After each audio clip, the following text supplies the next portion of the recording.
Mark chapter 4. Again Jesus began to teach by the lake. The crowd that gathered around him was so large that he got into a boat and sat in it out on the lake, while all the people were along the shore at the water's edge. He taught them many things by parables, and in his teaching said, "Listen, a farmer went out to sow his seed. As he was scattering the seed, some fell along the path, and the birds came and ate it up. Some fell on rocky places, where it did not have much soil. It sprang up quickly because the soil was shallow. But when the sun came up, the plants were scorched, and they withered because they had no root. Other seed fell among thorns, which grew up and choked the plants so that they did not bear grain. Still other seed fell on good soil. It came up, grew, and produced a crop, some multiplying 30, some 60, some 100 times." Then Jesus said, "Whoever has ears to hear, let them hear." When he was alone, the 12 and the others around him asked him about the parables. He told them, "The secret of the kingdom of God has been given to you. But to those on the outside everything is said in parables, so that they may be ever seeing but never perceiving, and ever hearing but never understanding.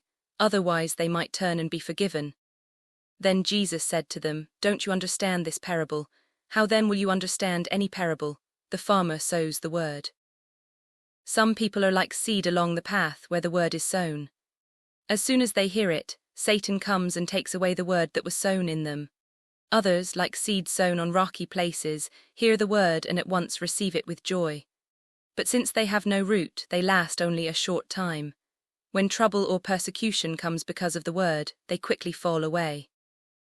Still others, like seed sown among thorns, hear the word, but the worries of this life, the deceitfulness of wealth, and the desires for other things come in and choke the word, making it unfruitful. Others, like seed sown on good soil, hear the word, accept it, and produce a crop, some 30, some 60, some 100 times what was sown." He said to them, "Do you bring in a lamp to put it under a bowl or a bed?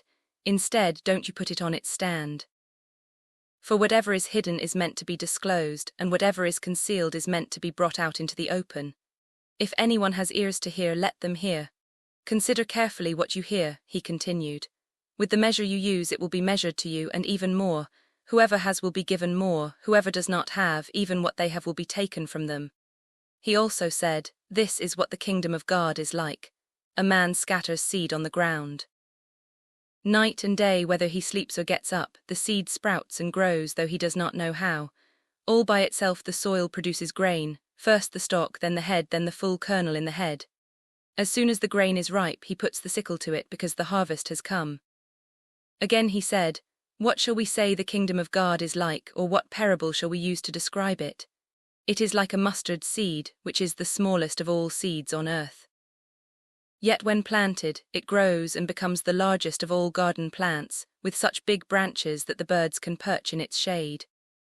With many similar parables Jesus spoke the word to them, as much as they could understand. He did not say anything to them without using a parable. But when he was alone with his own disciples, he explained everything.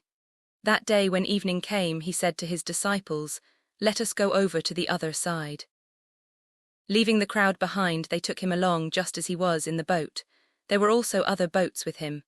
A furious squall came up and the waves broke over the boat so that it was nearly swamped. Jesus was in the stern, sleeping on a cushion. The disciples woke him and said to him, "Teacher, don't you care if we drown?" He got up, rebuked the wind, and said to the waves, "Quiet, be still."